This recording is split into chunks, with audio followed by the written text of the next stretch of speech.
திரு ஜெயகாந்தன் அவர்கள் எழுதிய சிறுகதை. சிறுகதையின் தலைப்பு பாவம் பக்தர்தானே. உங்களுக்காக வாசித்து கொண்டிருப்பது உங்கள் செம்மை உமா. கதையை இப்படி துவக்குகிறார் எழுத்தாளர். ஊரின் நடுவே அந்த கோவில் இருந்தது. இருந்தாலும் சந்தடியின்றி அமைதியாக இருந்தது. கோயில் என்றால் 1 மைல் தூரத்துக்கு அப்பாலிருந்தே தரிசித்து உயர்ந்த சிகர கும்பம் தெரியுது என்று பாடத்தகுந்த பெரிய கோபுரங்கள் ஏதும் கிடையாது. பார்த்து பிரமித்து நிற்காமல் சொந்தத்துடன் நம் வீட்டுக்குள் நுழைகின்ற உணர்வோடு அந்த கோயிலுக்குள் எவரும் பிரவேசிக்கலாம். பெரிய கதவுகள் அடைத்து தடுக்காது. கோவிலை சுற்றி 4 அடி அகலத்துக்கு பிரகாரமும் மதிலும் உண்டு. கருங்கல் தலவரிசை. பக்கத்தில் அடர்ந்து நிற்கும் புன்னை மரத்தின் பூக்களாலும் நிழலாலும் எந்த நேரத்தில் கால் வைத்தாலும் சில்லென்று இருக்கும். சிலு சிலுவென்று காற்று அடிக்கும். அங்கே பக்தர்கள் உள்ள இலுப்பை தோட்டத்தில் மாடுகளை மேய விட்ட பின் அந்த மாட்டுக்கார சிறுவர்கள் விளையாடும் ஆடு புலி ஆட்டத்திற்கு கிழித்த கோடுகள் நிரந்தரமாகி விட்டிருந்தன. பகல் வேளைகளில் அவர்கள் அங்கே விளையாடியோ படுத்து உறங்கியோ பொழுதை கழிப்பார்கள். அதற்கெல்லாம் கோயிலில் ஒரு தடையும் இல்லை. இதன் நடுவே அந்த கம்பி கதவினூடே கை நீட்டி தொட்டுவிடும் தூரத்தில் 1 அடி உயரத்தில் கையேந்தி அழைத்தால் தாவி வந்து இடுப்பில் உட்கார்ந்து கொள்ளுமோ என்கிற பாவனையில் ஒரு பாலகிருஷ்ணன் சிலை. அந்த பகுதியில் உள்ள தெலுங்கு பேசும் ஒரு வகுப்பினர் அபிமானத்திற்குரிய அந்த கோவிலுக்கு ஒரு தமிழ் பிராமணரே அர்ச்சகராய் இருந்தார். கோவிலுக்கு சுமாரான சொத்து வசதி இருந்ததால் அங்கு சதா நேரமும் விளக்கு எரிந்து கொண்டிருந்தது. காலையிலும் மாலையிலும் பூஜையும், வருஷத்துக்கு ஒரு முறை 10 நாட்கள் சற்று ஆடம்பரமாகவே திருவிழாவும் நடந்தது. மாலை நேரங்களில் பெண்கள் வருவார்கள். அப்போது மாட்டுக்கார சிறுவர்கள் வீடு திரும்பி இருப்பார்கள். இலுப்பை தோப்பில் குயில்கள் கூவிக்கொண்டு இருக்கும். மத்தியானம் புறாவும் நிலவிய சூழ்நிலைக்கு முற்றிலும் மாறான ஒரு கலை சூடிக்கொள்ளும் அப்போது. இரவு 8 மணி வரைக்கும் அந்த அர்ச்சகர் அப்பண்ணா கோவிலிலே இருந்து சமயத்தில் 9 மணிக்கு மேலே பாலகிருஷ்ணனை சிறை வைத்த மாதிரி அந்த கம்பி கதவுகளை இழுத்து பூட்டி கொண்டு செல்வார்.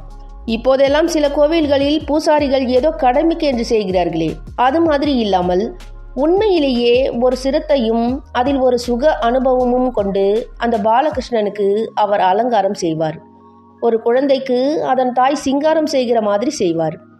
அதிலே என்னவோ அவருக்கு அப்படி ஒரு சுகம். அப்பண்ணாவுக்கு குழந்தை இல்லாத குறையை பாலகிருஷ்ணனிடம் தீர்த்து கொள்கிறார் என்று சிலர் பரியாசமாக சொல்லுவார்கள். அதற்காக குறைப்பட்டு கவலைப்பட்டு ஏக்கப்பட்டு எதிர்பார்த்திருந்த காலமெல்லாம் தீர்ந்து போய்விட்டது. இப்போது அவருக்கு 50 வயதுக்கு மேலேயும் அவர் மனைவிக்கு கிட்டத்தட்ட 50 வயதும் ஆகிவிட்டதால் அந்த கவலை கூட அவர்கள் மனதிலிருந்து கழன்று போய்விட்டது. அவர் மனைவி பட்டம்மாளும் சில நாட்கள் கோவிலை சுற்றியுள்ள பூச்செடிகளில் பூ பறிக்க வருவாள். அநேகமாக எல்லா நாட்களிலும் அப்பண்ணாதான் காலையில் வந்து பூ பறித்து கொண்டு போவார். அதை அவள் ரொம்ப சிரத்தையோடு விதவிதமாக தொடுத்து தருவாள். காலை பலகாரத்தை பாலகிருஷ்ணனுக்காகவே அவள் தயார் செய்வாள். அதனை கொண்டு வந்து அவர் நெய்வேத்தியம் செய்து எடுத்துக்கொண்டு போன பிறகுதான் சாப்பிடுவார்கள். அவர்கள் வீட்டு வாசலில் கோயில் பிரசாதம் கிடைக்கும் என்று தகரத்தில் சுண்ணாம்பால் எழுதிய போர்டு ஒன்று தொங்கும். அதுதான் அவர்களின் ஜீவன் உபாயம் என்று கூட சொல்லலாம். என்றாலும் அதை ஜீவன் உபாயம் என்று கருதி ஆசாரமல்லாமல் அவர்கள் தயாரிப்பதில்லை. அது உண்மையிலேயே நெய்வேத்தியம் செய்யப்பட்ட பவித்திரமான பிரசாதம்தான் என்று அவ்வூர் மக்கள் அறிவார்கள். கிருஷ்ணன் கோயில் பிரசாதம், கிருஷ்ணன் கோயில் அர்ச்சகர், கிருஷ்ணன் கோயில் அர்ச்சகரம்மாள் என்றெல்லாம் அந்த கோயிலோடு சம்பந்தப்பட்டு பேரேற்றிருக்கும் இவர்களை தவிர கிருஷ்ணன் கோயிலோடு எவ்வித சம்பந்தமும் இல்லாத இன்னொரு நபரும் உண்டு. அவளை கிருஷ்ணன் கோயில் கிழவி என்று அழைப்பர். அவளது பூர்வோத்திரம் யாருக்கும் தெரியாது. சில வருடங்களுக்கு முன்பு அவளை இந்த பிரதேசத்தில் மக்கள் கண்டனர். ஒரு கையில் ஊன்றுகோலும் மாற்று புடவையை சுருட்டிய ஒரு கந்தல் மூட்டையுமாய் அவள் ஒரு நாளின் அந்தி பொழுதில் இந்த இலுப்பை தோப்பில் பிரவேசித்தாள். வாழ்ந்த வாழ்க்கை போதும் என்று சொல்வது மாதிரி கழுத்துக்கு மேல் அவள் தலை சதா ஆடிக்கொண்டு இருக்கும். இந்த இடத்திற்கு வந்த பிறகு ஏதோ இந்த இலக்கை நாடித்தான் அவள் இவ்வளவு காலம் நடந்து வந்தது மாதிரி இங்கே நிரந்தரம் கொண்டு விட்டாள். அதிகாலை நேரத்திலேயே அங்கிருந்து அவள் புறப்பட்டு விடுவாள். உச்சி பொழுதிலேயோ பிற்பகலிலேயோ கந்தலில் முடித்த அரிசியோடு அவள் திரும்பி வருவாள். வந்தவுடனே பொங்கி தின்றுவிட வேண்டும் என்று அவசரமல்லாமல் சாவதானமாக படுத்து தூங்குவாள். இரவு 9 மணிக்கு மேல் அர்ச்சகர் அப்பண்ணா பாலகிருஷ்ணனை சிறை வைத்து கம்பி கதவுகளை பூட்டி கொண்டு திரும்பும்போது அந்த இலுப்பை மரத்தடியில் 3 கற்களை வைத்து தீ மூட்டிய அடுப்பின் மீது அந்த கிழவி தனது ஒற்றை வயிற்றுக்கு உணவு சமைத்து கொண்டிருப்பதை பார்ப்பார். மறுநாள் காலை அவர் பூ கொய்வதற்காக வரும்போது மரத்தடியில் அந்த கரிபடிந்த மண் பாத்திரங்கள் கவிழ்த்து வைக்கப்பட்டிருக்கும். அவள் கோவிலுக்கும் வந்து போயிருக்கிறாள் என்பதற்கு அடையாளமாக கோவில் பிரகாரம் சுத்தம் செய்யப்பட்டு நீர் தெளிக்கப்பட்டு அவள் தலையாட்ட மாதிரியே ஆடி நெளிந்து அலங்கோலமாக கோலமும் இடப்பட்டிருக்கும். அவளை கோவிலுக்குள்ளே அப்பண்ணாவோ அவருடைய மனைவியோ மாட்டுக்கார சிறுவர்களோ யாரும் இதுநாள் வரை பார்த்ததில்லை. ஆனாலும் அவளுக்கு கிருஷ்ணன் கோயில் கிழவி என்று பெயர் வந்துவிட்டது. அவள் யாரிடமும் பேச முடியாத ஊமை என்பதால் அவள் பெயரும் யாருக்கும் தெரியாது. தனக்கு இட்ட பெயரை அவள் ஒப்புக்கொண்டாளா இல்லையா என்பதும் யாருக்கும் தெரியாது.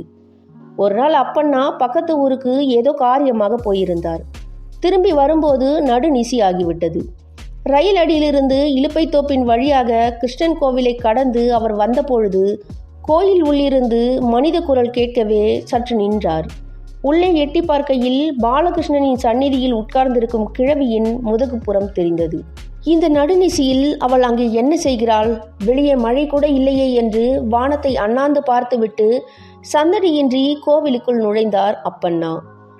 இப்போது கிழவியின் முதுகுப்புறம் மட்டுமல்லாது அவளுக்கு முன்னால் பாலகிருஷ்ணனுக்கும் அவளுக்கும் நடுவே உள்ள இடைவெளியில் உடைந்து மூளையாகி போன மண் சட்டியும் அதிலே உள்ள சோறும் கூட அந்த சிறிய எண்ணெய் விளக்கின் ஒளியில் தெரிந்தன.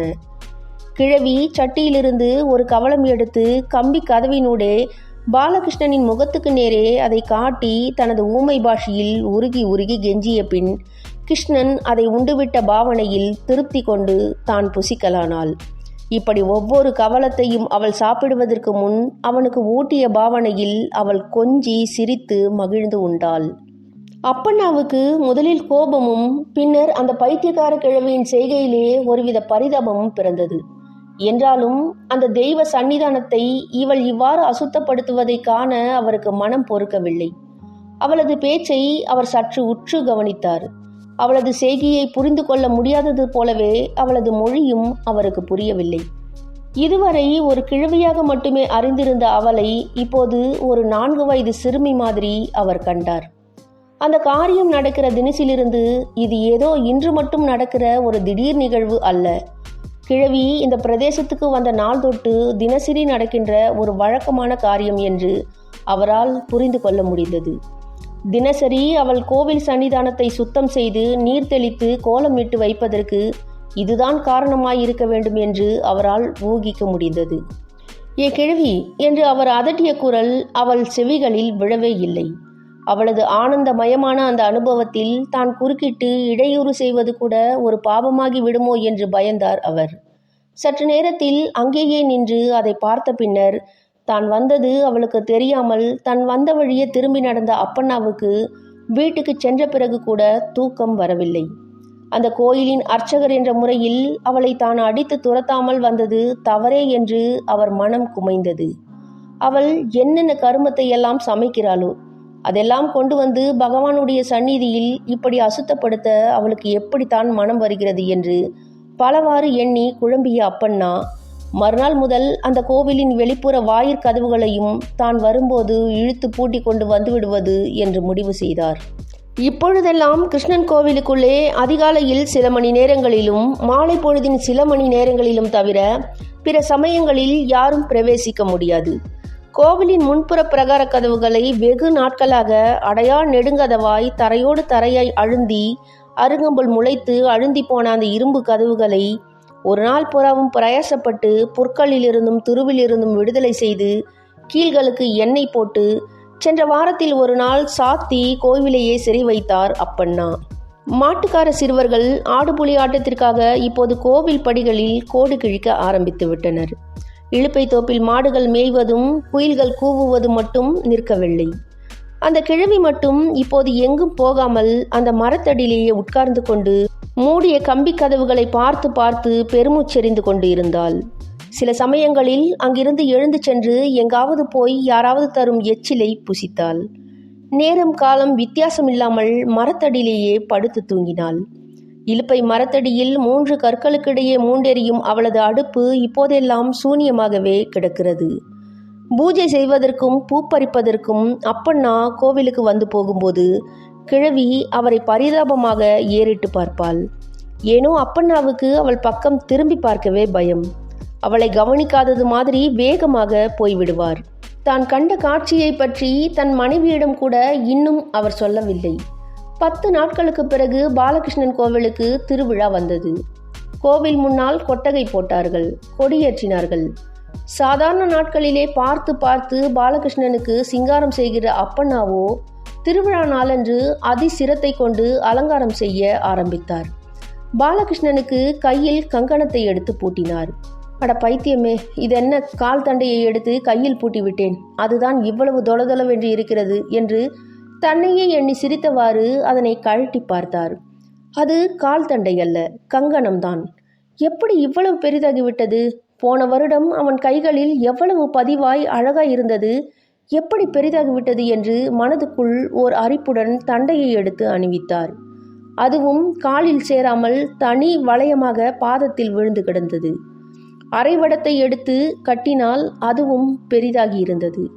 என்ன சோதனை இது என்று ஏக்கத்துடன் அவர் பாலகிருஷ்ணனின் முகத்தை பார்த்தார். ஓ, அந்த முகம் கூட சுண்டி சுருங்கி வாடி வதங்கி புன்முறுவல் இன்றி தோன்றுவதாக கண்டார். பாலகிருஷ்ணன் இளைத்து போய்விட்டானா? ஆமாம், பாலகிருஷ்ணன் இளைத்தேதான் போய்விட்டான். இதை போய் யாரிடம் சொல்வது? பகுத்தறிவுவாதம் என்ற பேரில் நாத்திகவாதம் பெருத்து போன இந்த காலத்தில் என்னை பைத்தியக்காரன் என்றல்லவா சிரிப்பார்கள். நாத்திகர்கள் சிரிப்பது இருக்கட்டும். இந்த கோவிலுக்கு வந்து பக்தியோடு பாலகிருஷ்ணனை தரிசித்து செல்லும் எந்த ஆத்திகனாவது நான் சொல்வதை நம்புவானா என்று அப்பண்ணா ஒன்றும் புரியாமல் வெறிக்க விழித்தவாறு வெகுநேரம் உட்கார்ந்திருந்தார். இரவு 9 மணிக்கு அவர் கோவிலுக்கு வெளியே வந்தபோது அந்த கிழவியை பார்த்தார். திருவிழா கொட்டகையின் விளக்கு வெளிச்சத்தில் அக்கம்பக்கத்து குழந்தைகள் ஏக அமர்க்களம் செய்து விளையாடி கொண்டிருப்பதை தன்னை மறந்த லயத்தோடு பார்த்து மகிழ்ந்து கொண்டிருந்தாள் கிழவி.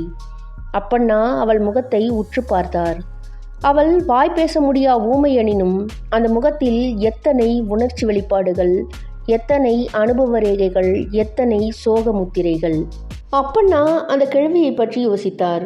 இவள் இப்போ இங்கே ஒரு அனாதை கிழவியா தனிச்சு கிடந்தாலும் இவள் வயதுக்கு இவளும் பிள்ளைகள் பெற்று பெருகி வாழ்ந்திருப்பாள் இல்லையோ? என்ன நடந்ததோ யார் சொல்ல முடியும்? ஒருவேளை சாப்பாட்டை கூட தனியாக சாப்பிட்டு அவளுக்கு பழக்கம் இல்லாதிருக்கலாம். அதனாலேதான் பாலகிருஷ்ணனை துணைக்கு வச்சுண்டு சாப்பிட்டாலோ? இதை போய் இவளிடம் கேட்க முடியாது. ஊமைகள் பேசாது, உணர்த்தும். அப்படி எதையோ பாலகிருஷ்ணனுக்கு இவள் உணர்த்தி விட்டாலோ? பாலகிருஷ்ணன் மட்டும் என்ன பேசுறானா? அவனும் இப்ப எனக்கு எதையோ உணர்த்துறானோ? இதையெல்லாம் பேசி உணர்த்த முடியாது. அறிவு பக்திக்கு பகை. நெய்வேத்தியம் பண்றதை பகவான் ஏத்துக்கிறான்னு நான் நம்புறதும், பகவான் பிரசாதம்னு ஊர் நம்புறதும் சரின்னா, அந்த கிழவி அந்தரங்கமாகவும் அன்பாகவும் தரதை அவன் ஏத்துக்க மாட்டான்னு நினைக்க நான் யாரு? அதுக்காக அவன் காத்துட்டு இருக்கான். 10 நாளாக நான் பாலகிருஷ்ணனை பட்டினி போட்டிருக்கிறேன் என்றெல்லாம் அப்பண்ணாவின் மனம் குடைந்தது. அன்று வீடு திரும்பும்போது அவர் கோயிலின் வெளிப்பிரகார கதவுகளை இழுத்து மூடாமல் நன்கு விரிய திறந்து வைத்துவிட்டே போனார். சில நாட்களுக்கு பிறகு 9 மணிக்கு மேல் இலுப்பை தோப்பில் ஒரு மரத்தடியில் அடுப்பு எரிந்து கொண்டிருந்ததை அப்பண்ணா பார்த்து கொண்டே வீட்டுக்கு போனார். அதில் என்னமோ கொதிக்கிறது. அப்பண்ணா மேல் துண்டால் மூக்கை பிடித்து கொள்கிறார். பாவம், அவர் பக்தர் தானே, பகவானா என்ன? முற்றும்.